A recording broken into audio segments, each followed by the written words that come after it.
Hello. How's it Hi. going? Good. You're showing your screen.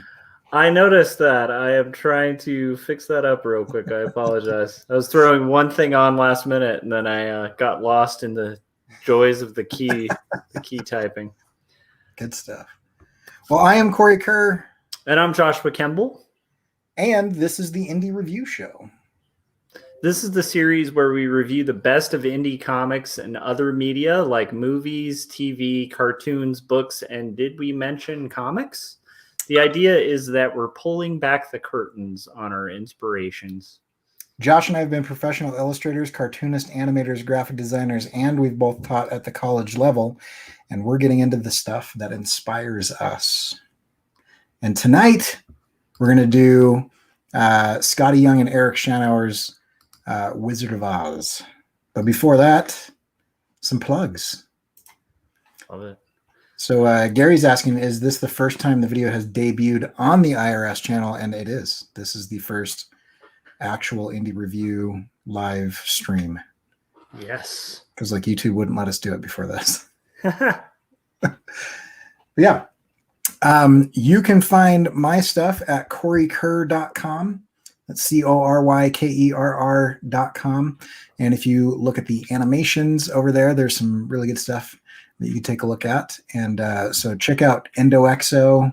There's 2 episodes of that. Or Put Your Heart Into It, the award-winning animation that I did about trying to be a creator in a world that rewards the distributors rather than the creators. I love it. And then I have this book, 2 Stories, to promote. This is my graphic novel. It's a confessional graphic memoir that grapples with questions of faith, mental illness, depravity, and ultimately redemption in a fallen world. And you can, of course, find links to that and all that fun stuff on my main website, joshuacampbell.com. And right now, that's what I was setting up earlier. I wanted to show you guys that it's actually available and it's on sale. So let me reduce that down so you can see that price. But like right now on Amazon, it's on sale for like $11 for, I have no idea why. So I would recommend definitely check that out because that's like close to half off. And so it's a good time to check it out. And now we will bring it back to Cory's camera.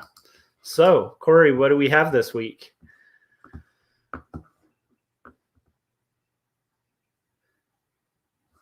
I'm not hearing audio, by the way. Fine, I'll turn my mic on. So this week we're going to do The Wizard of Oz. And I'm doing the omnibus, so I actually had to stack several books over here just so that it would lay flat because we're talking a huge, huge book. And so I won't be doing the whole book, but I will be focusing on just some parts that really stand out to me. But this is by, so originally by L. Frank Baum, right? And this is one of the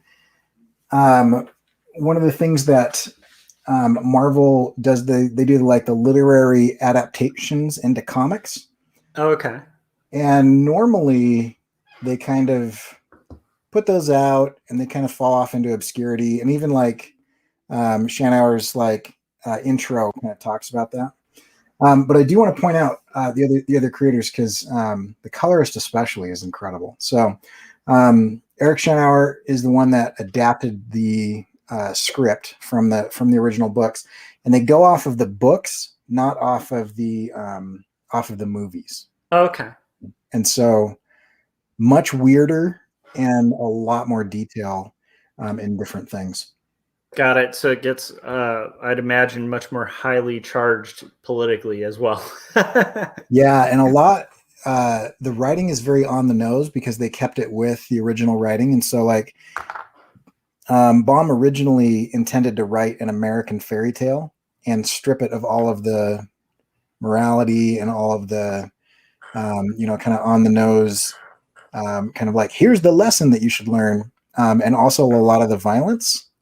But what we're left with is actually really interesting. But also, you can tell like the characters are like signaling who they are in the speech. Like every time every time we meet, a new person, all four characters are like, I'm looking for a heart, and I'm looking for courage, and I'm looking for a brain, and I'm trying to get back to Kansas. It's a very heavy children's book in that aspect. But the reason that I love it is Skottie Young, who is the artist, brings incredible character design, pacing. I mean, he is an expert master cartoonist.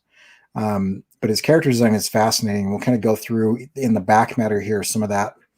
But I wanted you to kind of see that. And then I don't know if I'm going to pronounce this guy's name right because I don't speak French, but I think it's Jean-Francois Belou. I'm not sure. I'm going to call him Jean. He's the colorist, and I'll try to get some close-ups of this. But there's a painterly effect that he's doing where it looks sometimes like gouache, sometimes like watercolor. And then over the top of it, there's going to be layered kind of textures and things. And he just does a phenomenal job. So love it. That kind of blows that out. I'll bring that back. I've got these shadows that I don't like. Let me see if I can. Oh no, we're seeing behind the curtain. There we go. Okay, we'll do that. Okay, and then letter Jeff Uckleberry. So there's some really interesting forewords in this book that talk about basically the idea is that like, neither Eric or Skottie wanted to do this book, and basically they were just hounded into doing it. And finally, I remember listening to Skottie Young on a podcast, and he just said the editor called him for the umpteenth time and said, literally, I will fit this into whatever schedule you want. You choose your timetable. You do whatever you want. You have total artistic freedom with this. And he was kind of an unknown. He was doing a little bit on the X-Men and stuff like that, but his style didn't really fit like mainstream Marvel, and so he wasn't super popular until he did this book. And so it was really interesting that editor really saw, some huge potential. And so anyway, so we open in Kansas, and this is obviously Dorothy.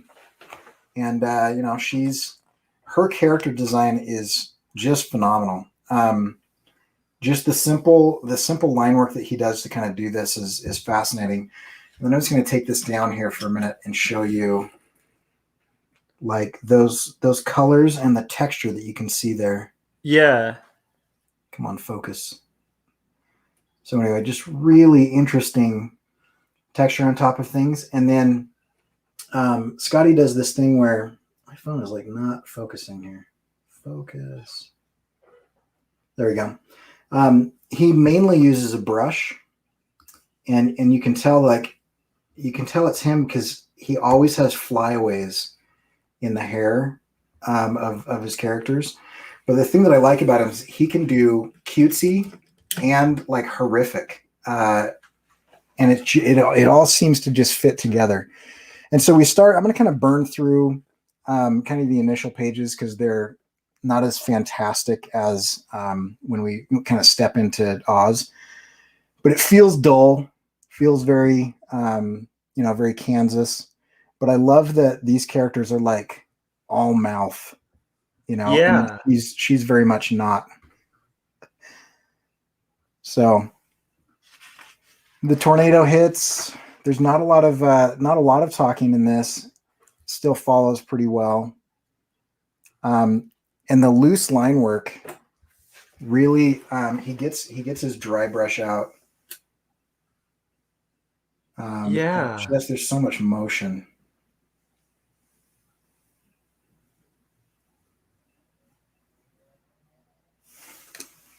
Very cool. Yeah. I love the muted tones too. I'm imagining that's gonna set us up right now, but right. But I really love the wow.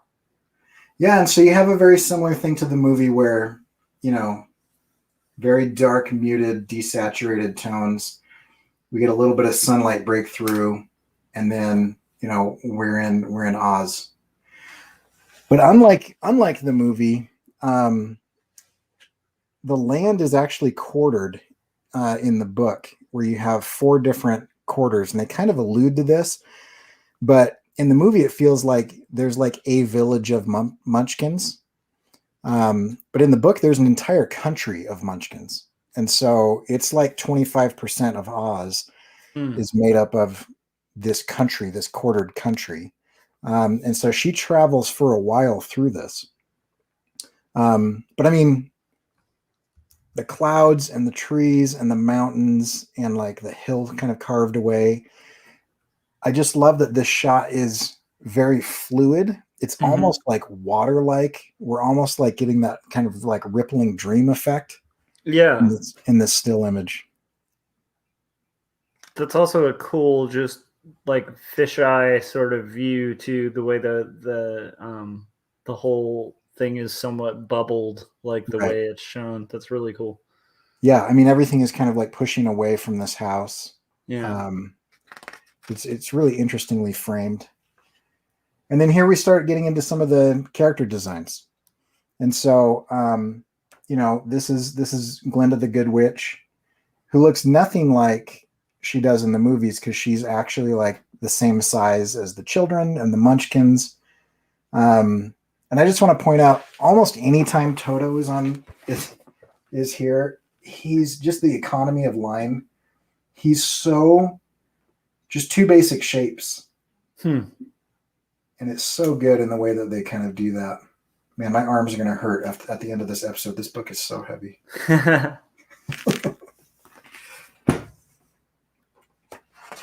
So anyway, so she gets sent out, and we start telling the story. And this is a good example of like just character design. So we have the four witches being talked about: the north, south, east, and west. The two good ones and the two bad ones.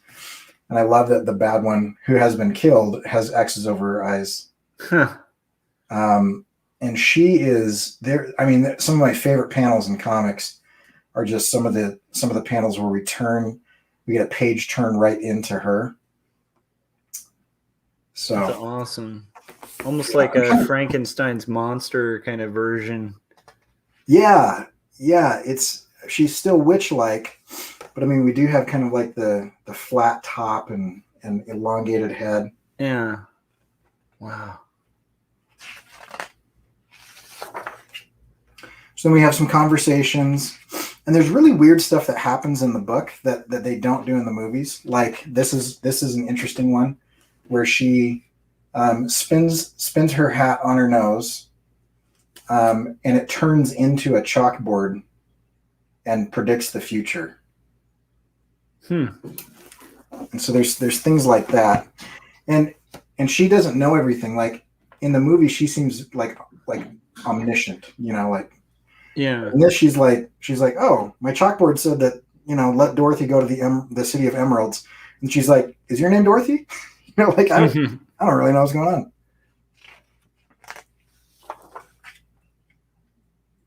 on. And then this is some of the writing that I really love, but I love it kind of in its quaintness, and it's a very old style of writing. But she says, I'm not surprised in the least. She was a witch, so I expected her to disappear in just that way.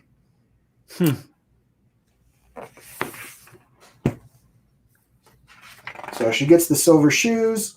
She starts traveling along the yellow brick road. See another awesome drawing of Toto. And then we meet, a lot of the Hobbit characters in here kind of crack me up because like there are equivalents in Oz and in kind of like the Shire, especially amongst the Munchkins. And I feel like a lot of these characters just kind of exude like this could very easily be a party for Bilbo's birthday. Huh. And I think this book would predate those films, right? I think so. So then we meet the Scarecrow, and it's interesting the way that they do this because like he has a backstory, and I thought of you, Josh, as I saw these three panels here. Just a little wink. Nothing much changing. I love that. That's probably my favorite panel sequence so far. I'm just Not surprising. I'm really Um, impressed with the playfulness of the style, and the fact that it's very like shape based and stuff. It's very enjoyable to look at, and the framing too. Like the choices, the way he's framing scenes is really quite impressive. yeah. Yeah, it is. It's really interesting as they kind of go through and do this, and the colorist is really on point too as well because you can tell what time of day it is Yeah, as you're flipping through. Because actually, in the book, it's a lot more important, kind of the time that elapses than it is in the movie. Like you can kind of see like they have to stop and eat, and they make a point to like point out like who is eating what and when, and then we have this flashback. And these guys just crack me up as they're making the scarecrow. You know, how do you like those ears? Oh, they aren't very straight. And then they just kind of go through and they have this kind of just funny little conversation. And then they stick him out in the middle of nowhere. Some nice color holds on the ink to make it really brown. And then this old crow comes and basically says, you know, if you only had your brains in your head, you would be as good a man as any of them and better than some. And so then he gets fixated on brains, and obviously, I mean, everybody knows this story, so I won't fixate too much on the story, but it's really obvious in this book that Scarecrow is the one that comes up with all of the ideas. And when Scarecrow gets abandoned at one point in time, he gets stuck in the middle of this river. Like the only idea they can come up with is like, I guess we just keep walking. Like but he comes up with really creative ideas. So they're going.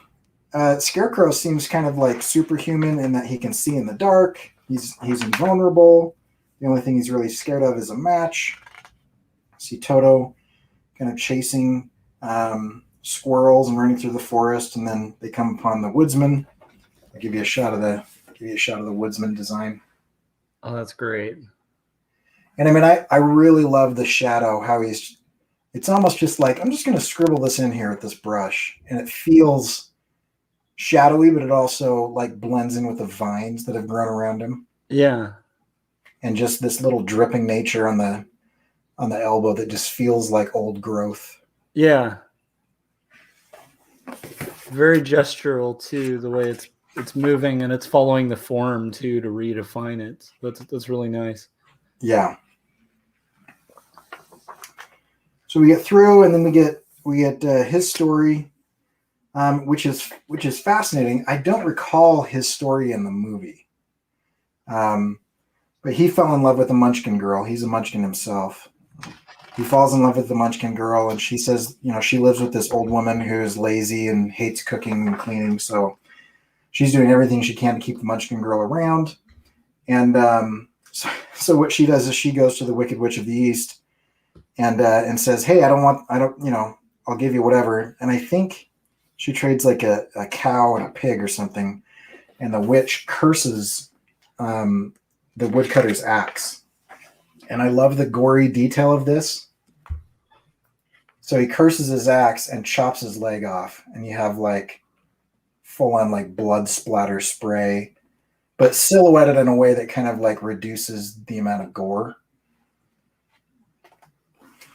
And then that continues. He continues to just be cursed until he chops off all of his limbs and his head, and then is totally replaced. And then he splits himself in half accidentally. And then each time he goes and gets a tin part made.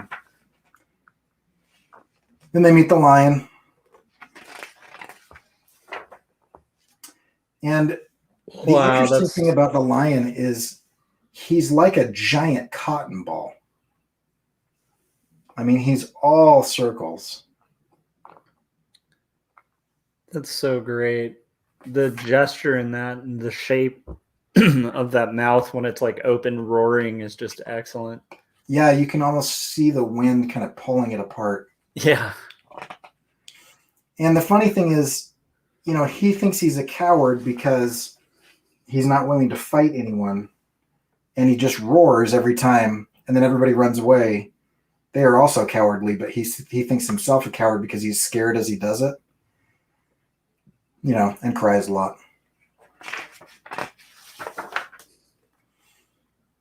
So anyway, so they go and and then this kind of shows kind of this what happens is obvious now to us because we know the story, but the Tin Woodman steps on a beetle one time, starts crying, starts rusting, and he's supposed to not have a heart, and he continues to claim that because he doesn't have a heart, he needs to be extra careful to not hurt other creatures around him.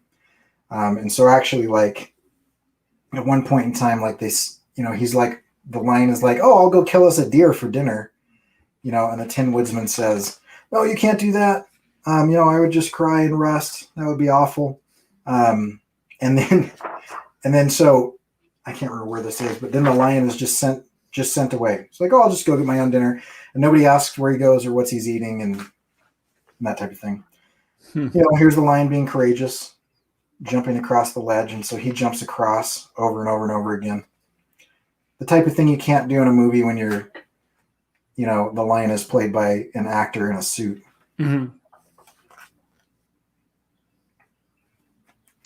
And then we've got some very Dr. Seuss-ish looking trees. And this is the Scarecrow kind of solving this problem. The lion says, well, that's too far to jump.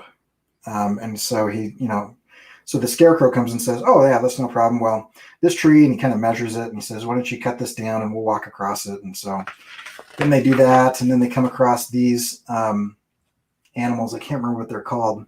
It's the Kalidas. And they're like part bear, part saber-toothed tiger, like he goes through and he describes them. And they start attacking them.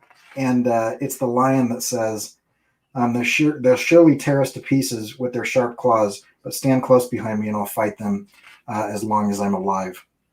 And he thinks he's a coward because when he does these type of things, he's scared, but he always does them.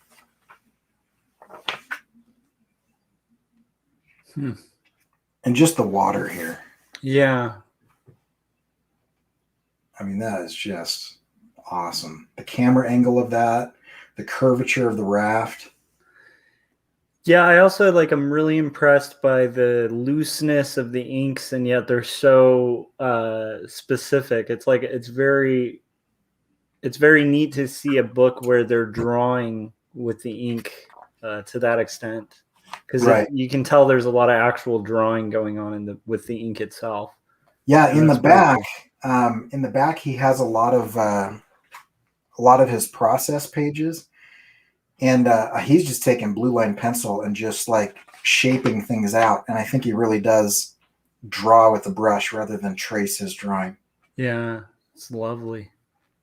So this is where the Scarecrow gets stuck on a stick in the middle of the river, and they don't know how to get him back. And they just happen to come across this stork who says, I'll go get him.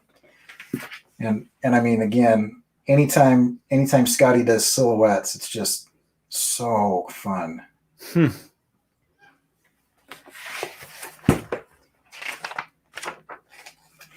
then the Field of Poppies. This is in the book, or in the movie. They fall asleep, except for the Scarecrow and the Tin Woodsman, because they're not as Dorothy calls it. I don't know if this is in the movie or not, but this is one of my favorite lines in almost all of literature. They're talking when they're introduced to the Tinman. He's like, well, what's up with you? And he's like, well, I'm a man made of straw, and oh no, the lion. And so the lion's like, well, what's up with you? He's like, well, I'm a man made of straw. And he's like, yeah, I could tell how you kind of like flew really light. And he's like, well, I can tell you're made of metal because you kind of like dented my claws as I scratched you. Well, like, what is this tiny little creature? And Dorothy says, he's a dog. And no one in Oz has seen a dog. Everywhere that they go, like, Toto is one of the weirdest creatures that they've ever come across. And he says, well, the lion says, well, what type of dog is he? And she goes, well, he's not tin or straw. He's a meat dog. And so the lion continues to refer to Toto as a meat dog for the rest of the time. So So they Gary, say, go sorry, ahead. just Gary was clarifying in the chats that the books the predated the movies of Oz. I wanted to clarify. I was more just kind of curious whether the books predated the release of the Lord of the Rings movies. Yeah. But yeah, the books are really really cool. I read them a long time ago, but there's a lot of speculation about what he was trying to say in regards to like the gold standard as well, because the yellow brick road is like leading them to this phony king. So it's Right. but there's a lot of weird subtext, and it's tough to get to the bottom of, because Baum like was kind of not clear about it like Yeah. in public, but his story sort of changed after the sequels started coming out. He was like, he kind of changed his story about what the story was supposed to allude to. Yeah, and there have been some people that have broken it down because I mean, in the book, Dorothy gets silver slippers, not ruby slippers.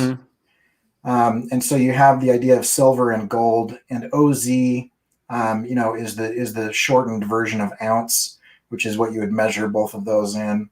And then, the Emerald City is actually not that impressive, but like Oz forces everybody to wear goggles so that it looks like everything is emerald. And then Oz, of course, is in and of himself kind of this charlatan, this like it's all kind of smoke and mirrors, literally. Yeah. Um, Oh so yeah, man, I it's love interesting. that landscape is so cool. Yeah, and then so they've traveled for several days, and they're still in Munchkin Land, and kind of like in Star Wars, where nobody's ever wrong. Like this will happen, and then this happens. This guy goes up, and he's in this awesome like homemade wooden wheelchair, Huh. with like some sort of like hearing device that's like strung up and attached to his head. That's also like putting him in traction. Anyway, I love the machinery here. But he describes exactly what's going to happen later on. And he says, yeah, sometimes Oz shows up as a fireball, and sometimes he shows up as a dragon, and sometimes he shows up as a lady. And so anyway, so they leave this guy, and they show up, they see the Emerald City, and they actually see it for a long time before they're able to get there.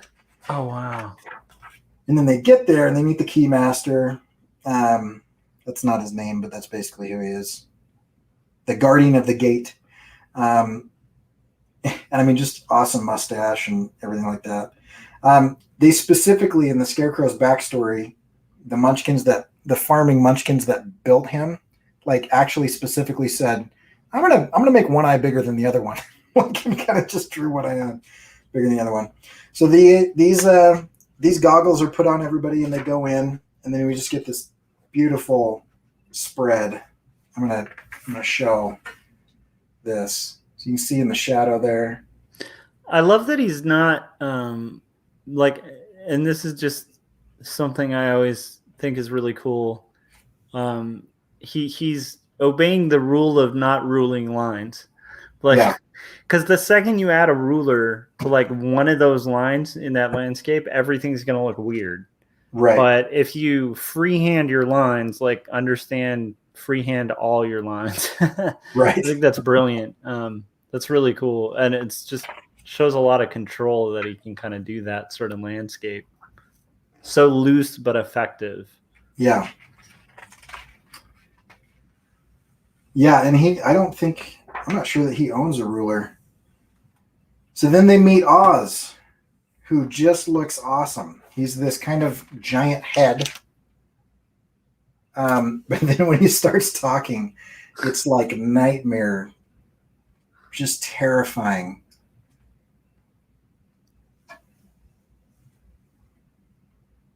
That's great. And so Skottie will draw with whiteout as well as with ink, and so you can kind of see that he'll black out areas and then go in and almost like scribble over the top. Then Oz shows up as a fairy and as a dragon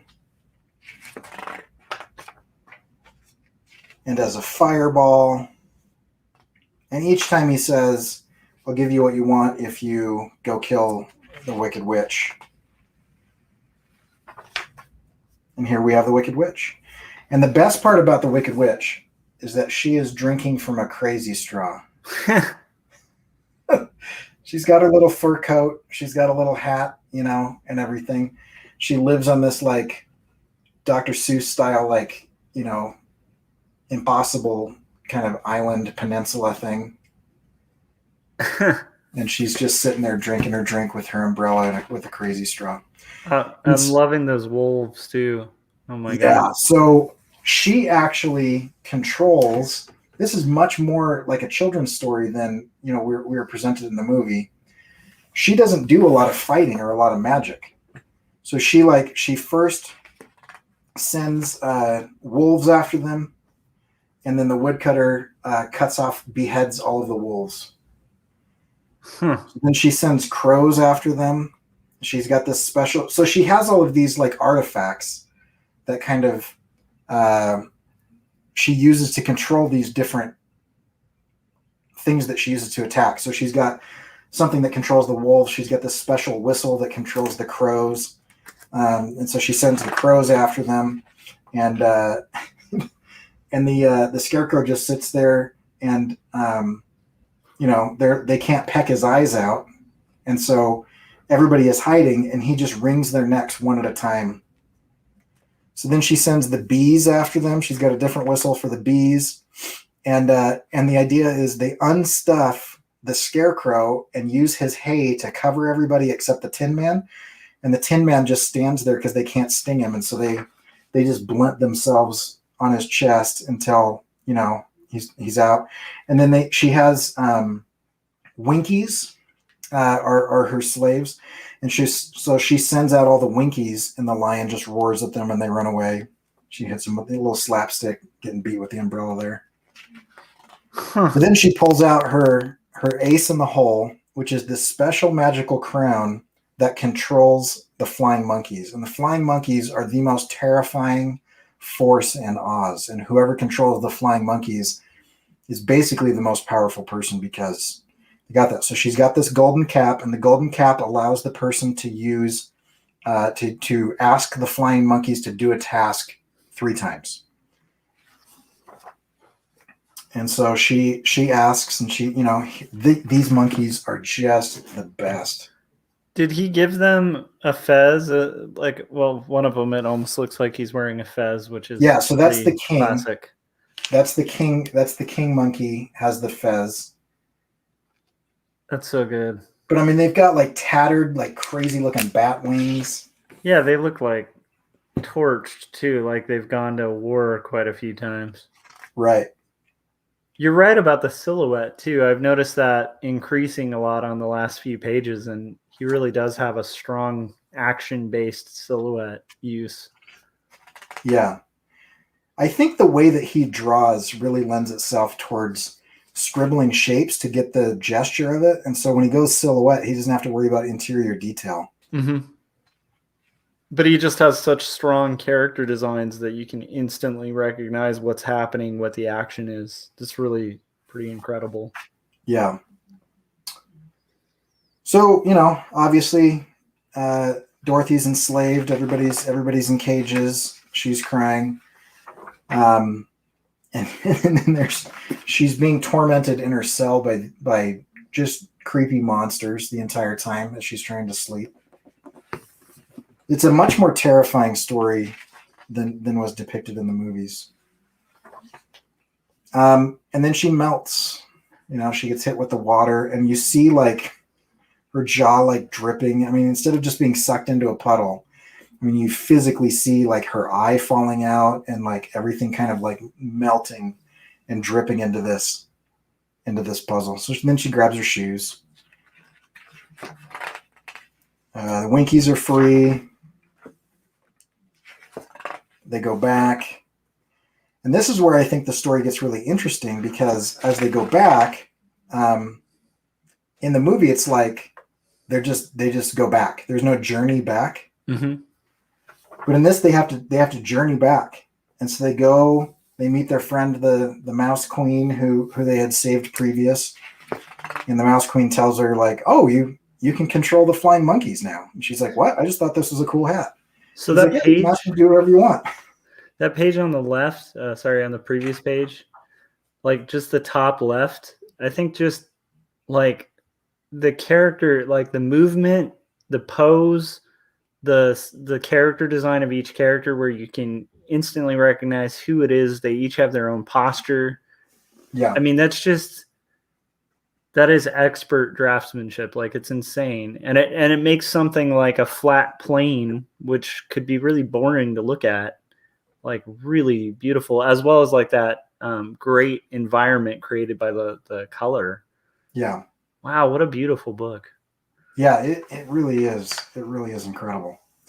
So she does a little dance. She calls the monkeys. They show up. She says, would you fly us back? So they fly back. We get a nice patchwork view of the farmland as they're flying. And then we get the backstory of the monkeys, which is interesting as well.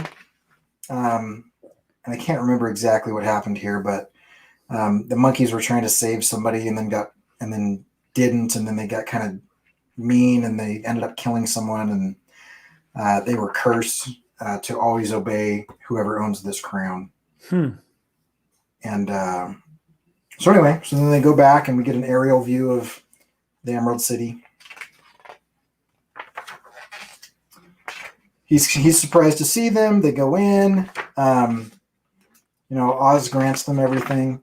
And this is where I find it fascinating. So here's, the curtains pulled back, and Oz is like the coolest looking Elmer Fudd Texan that you can imagine. And he's just so gestural and so amazing.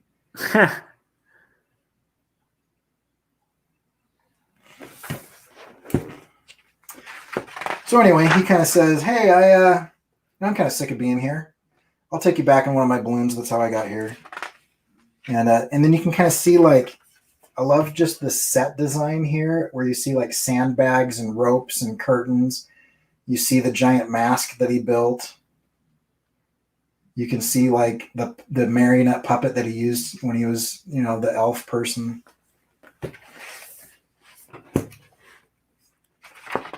Or fairy, I guess it was. So then we get his backstory. So anytime there's a flashback, we go into the sepia. And I love that when he's younger, he has a prohibition undercut haircut. So now he's aged, and he gives each of them a thing. So he fills Scarecrow's head full of nails so that he can be sharp, have a sharp mind. So then Scarecrow looks super punk rock for the rest of the series. He's just got like spikes coming out of his head. Yeah. He puts a stitched up heart inside of the Tin Man. And then this is like straight up absinthe, I'm pretty sure. He just goes and gets a drink.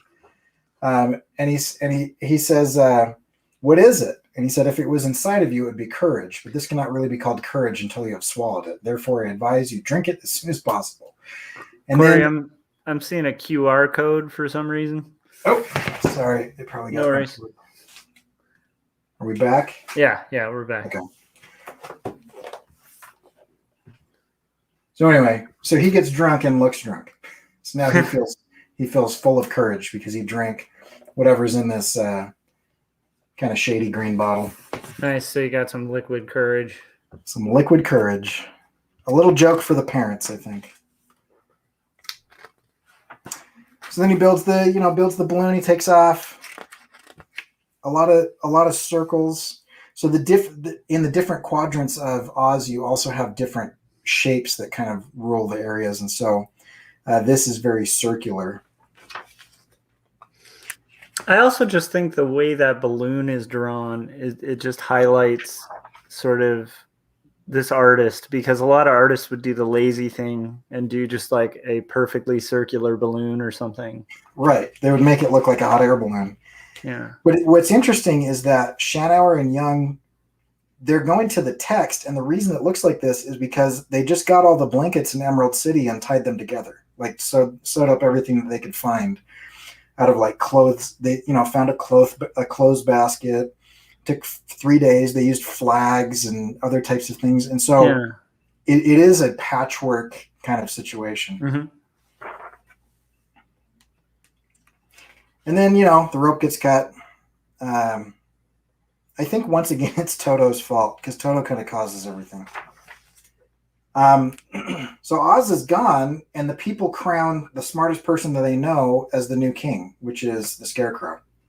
And this is the interesting part of the books that don't show up in the movies, is that each of these characters comes to rule a major portion of Oz on their way back home. The winged monkeys come.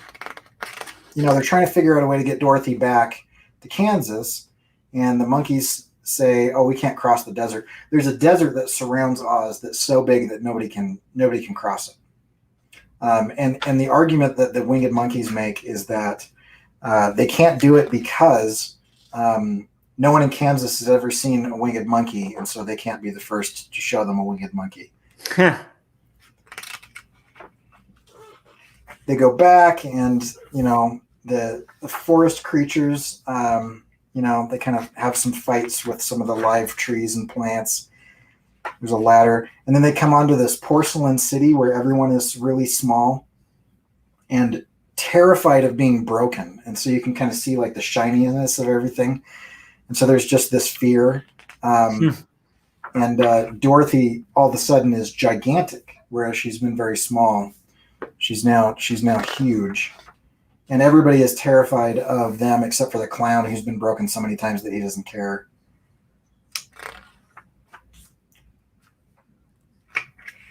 We get some Lion King, Simba and Pumbaa and Timon action in that shot. And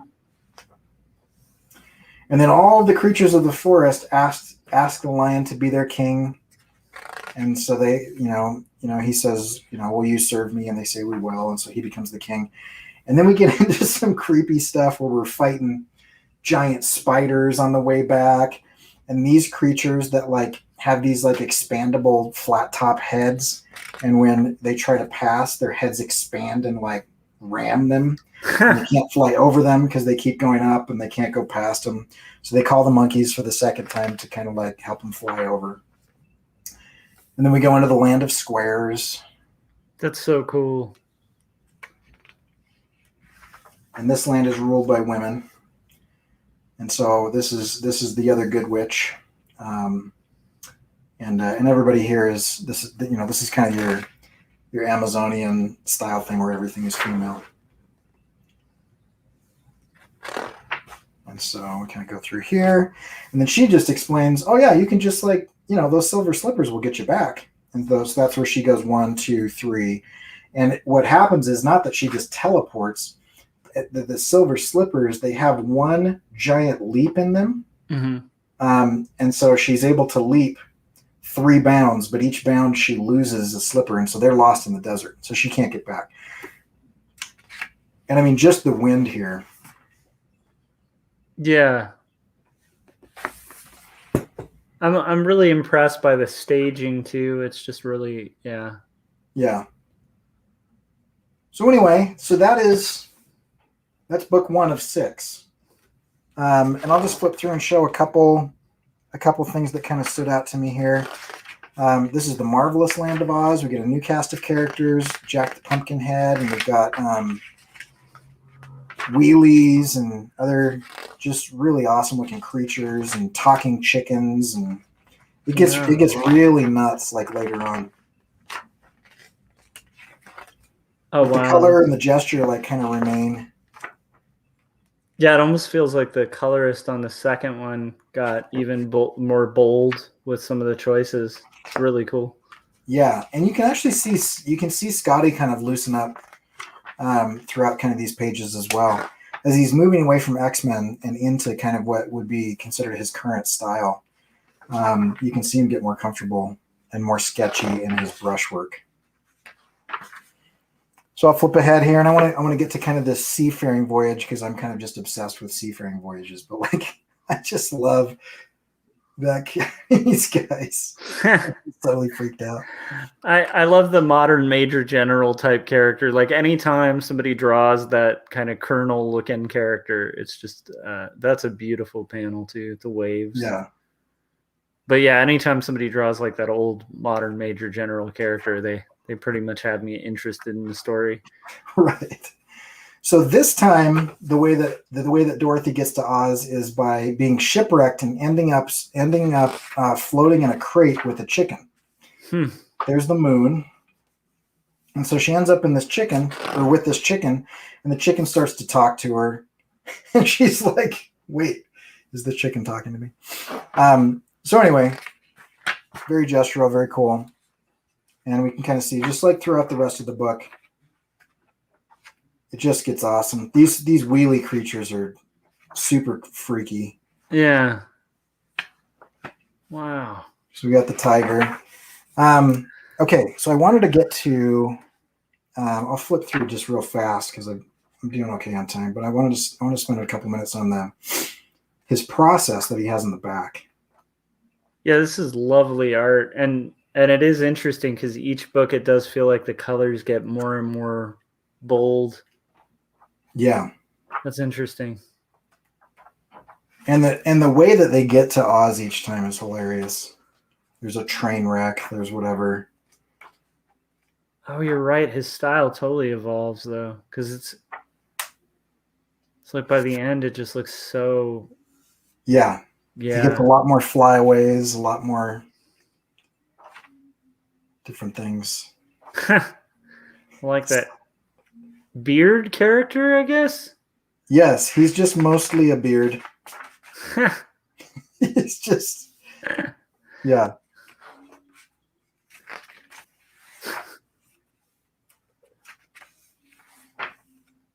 So anyway, all right, let me get to, I'll just flip through these covers really fast because these are the covers for the floppies and some alternate covers from some other artists. So that's J. Scott Campbell. So this is a collection of graphic novels that were also released as floppies. These were released as floppies and then collected as trade paperbacks. And then after however long they worked on this, which I believe was years and years and years, they collected everything into an omnibus. How incredible is that?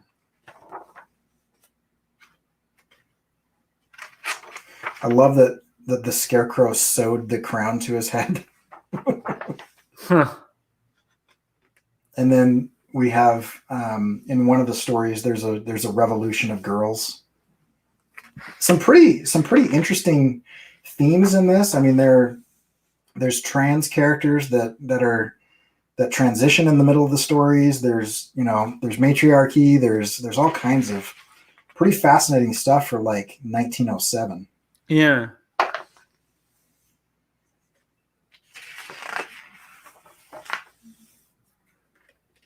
See, this is transition of the princess.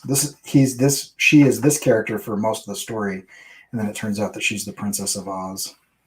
Huh. The wheelies, the headless. This is the sequel movie has this character who's the Empress, I believe, who just collects girls' heads so that she can put on a different head every morning.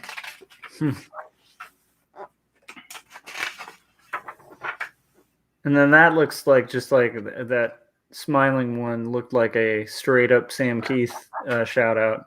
Right. That looks like Mr. Gone. Oh yeah, for sure. So I want to get to this last part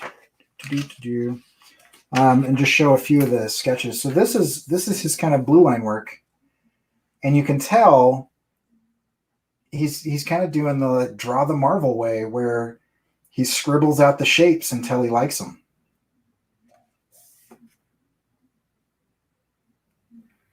And he says he drew Dorothy 300 times before he figured out the correct face shape and proportions and everything, and he did a painting of her.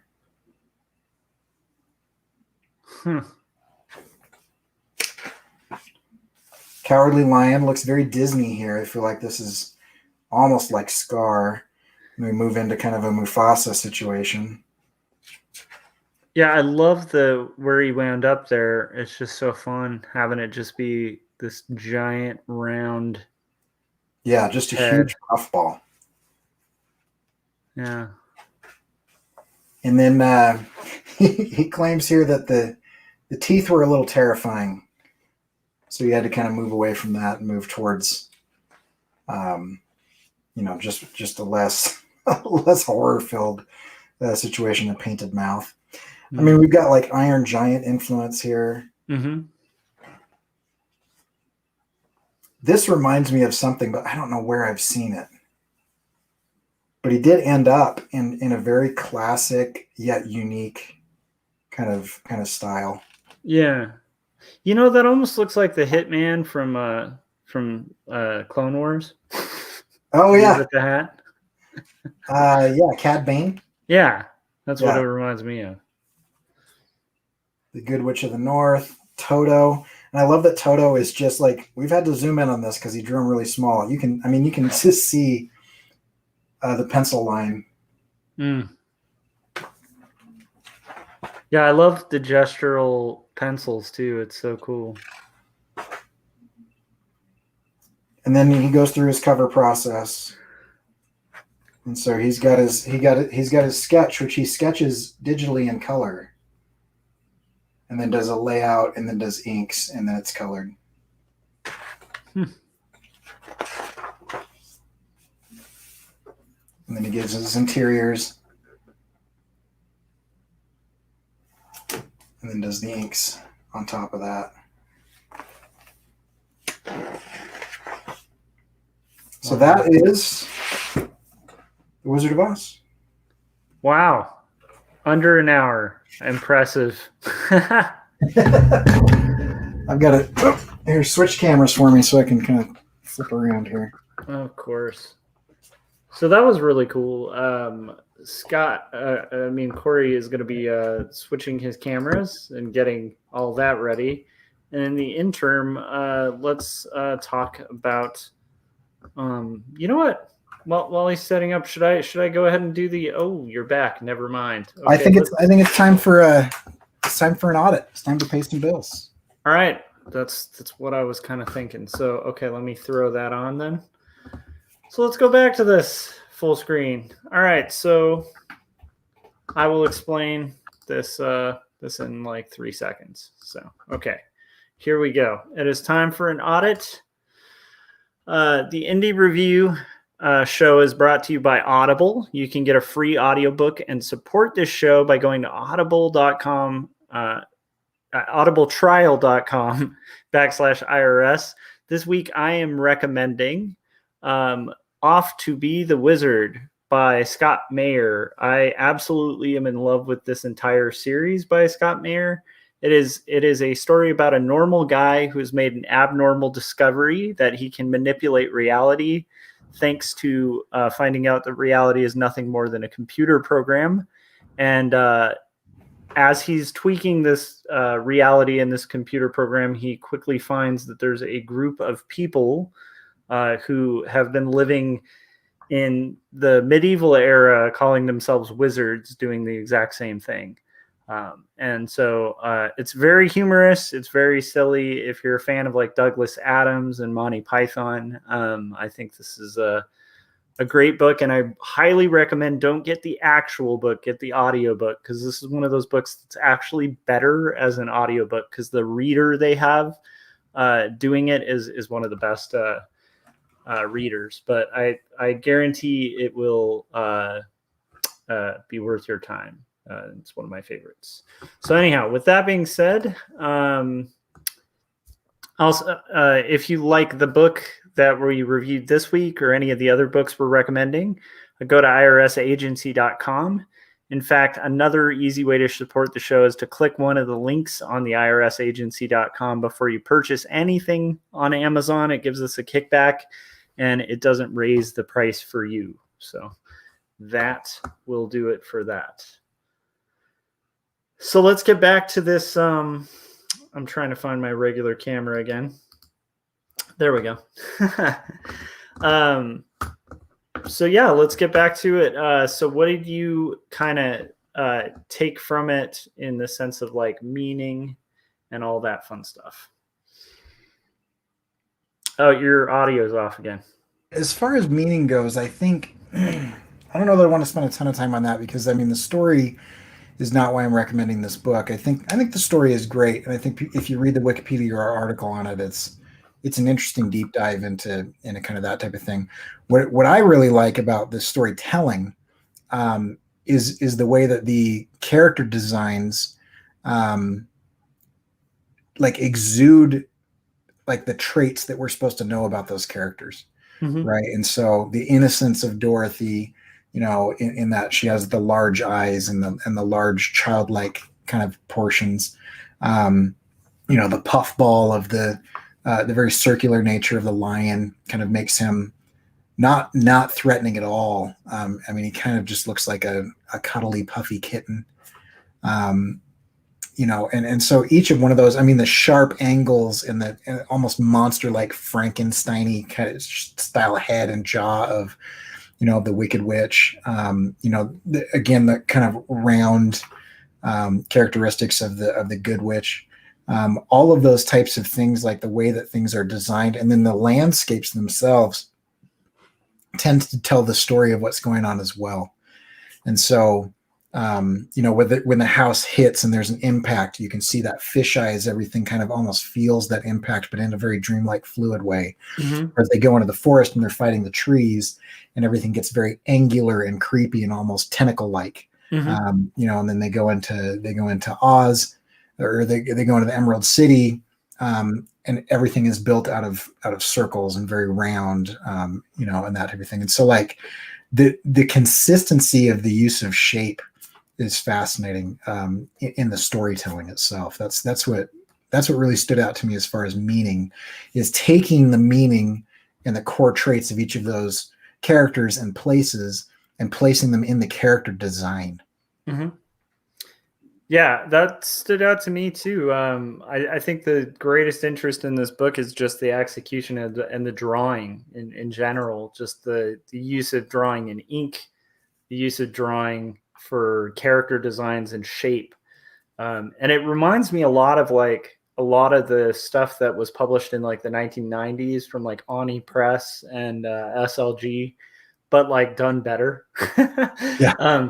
Because there is this like kind of gothic style of playing with shape and kind of going that route of like very shape based, like curvy, everything kind of curly cues thing that I do see sort of possibly influencing this work, but at the same time, like the use of color and then also the consistency of turnarounds.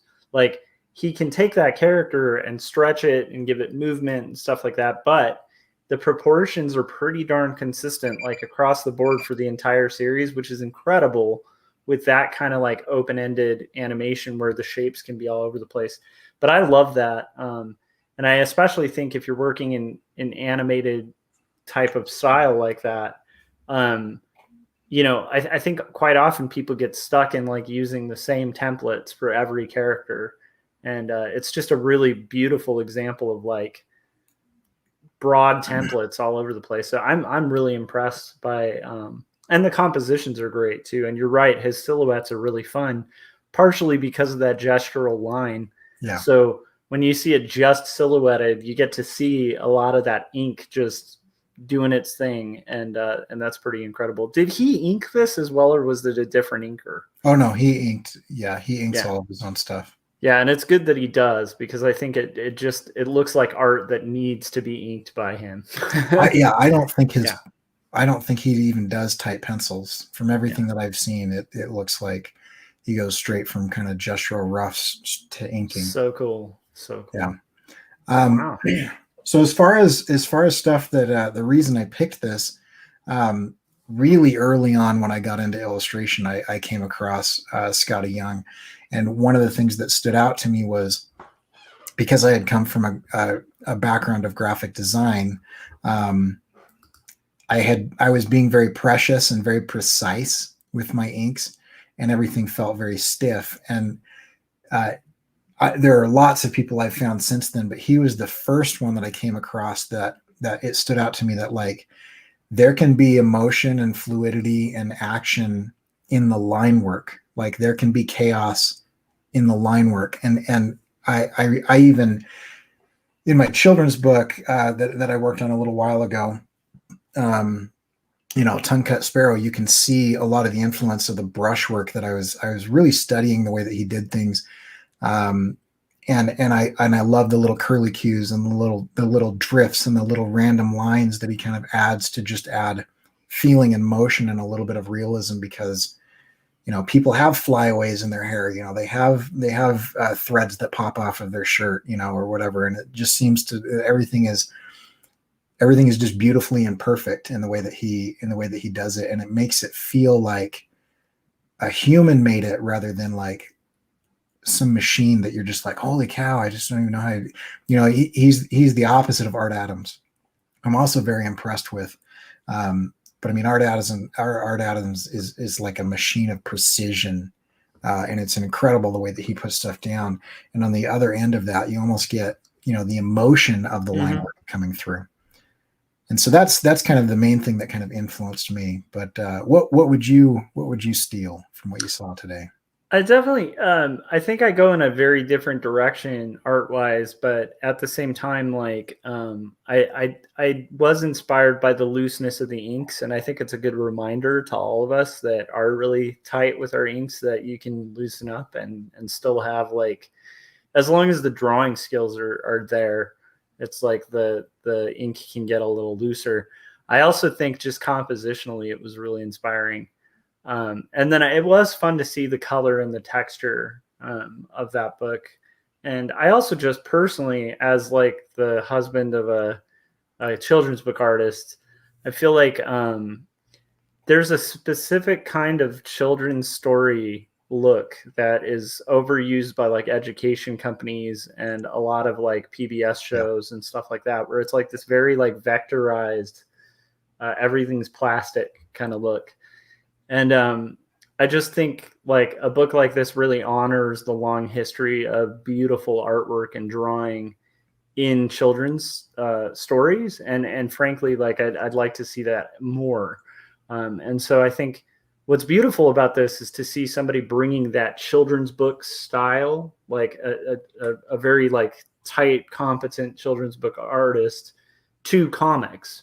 And then all like, because you do actually see a lot of that play with shape and stuff like that in children's books, but you don't see it as often in all ages comics. And I think that's, it's just incredible work. And it looks super inspiring. I think my wife would actually dig it a lot too, just because of the nature of it. But that lion also, just in the sense of a unique character design. I don't know if I've seen a lion drawn in that particular way. Right. And there were quite, the lion sticks out, but there were quite a few designs like that where it was like, I just haven't seen that shape used. And these are like well-worn characters, well-tread characters that have been drawn by millions of illustrators. And yet he had such a unique take to it. So yeah, definitely inspiring. But just the framing, I'd say the staging and the use of silhouette was really inspiring. Yeah, I agree. Great pick, man. Thanks. So if you are interested in this book or any other books that we've covered, you can go to irsagency.com. That's floating on the bottom of the screen. And we will always have a link if you'd like to order the omnibus. You can click here. We will get a kickback on that, and it doesn't raise the price for you, so it helps support the show, kind of a win-win. Or if you'd just like to get the first trade paperback, I've got that linked here as well. And next week, we are going to cover Action Hospital. So Josh is going to go into that. If you would like to get involved in the show and participate with us by sending us a review of the books that we're doing, you can buy those down here. And this is the schedule. And if you have missed out on shows in the past, you can always go and see all previous episodes that we've done. And Josh, why don't you tell us where we can find your stuff on our way out here? Okay, before, I also just wanted to throw in, I saw that the week after that is Amazing Screw-On Head, and that makes me really excited because that's one of my favorite Mignola books. That's just going to be so fun to look at, because talking about creative character designs, that's going to be a good Oh one yeah. yeah. Okay. So you can find my work at joshuacampbell.com. Also go to Amazon. As I kind of mentioned, let me pull back my little thing. But yeah, I mean, look at that. It's $11.79. So my graphic novel usually retails for like $20. And so I'm trying to help you guys out. Like, it probably does me less good to promote it right now while it's reduced in cost, but hey, it's a good way to save some money and read my graphic novel about faith and mental illness. And where can everybody find your work, Cory? So you can always find my work at corykerr.com. And if you want to see all the different things that I'm up to, you can go to corykerr.com/online. And that'll take you to my animations and my illustrations and my videos and my tutorials and all of that jazz. And so go ahead and check that out. By the way, I forgot to mention this. If you do go to irisagency.com, you can also see that there are different ways to support the show. And one of those ways is to become a special agent by backing us on Patreon and getting the behind the scenes, which we are about to record and upload after we're done recording it. And only the people who are getting into that paywall are going to be able to watch that. So if you want even more content than what we've already got, then you can jump onto that Patreon. But thanks for jumping on. We had a few new people that I didn't recognize. So we've got let me take this off here. Thanks to Special Agent Gary Hodges, who's also on the Patreon, and then Fox Pixar Media is on there and on Twitch, as well as Idaho Star. So it's good seeing all you guys, and we will talk to you next week. Bye.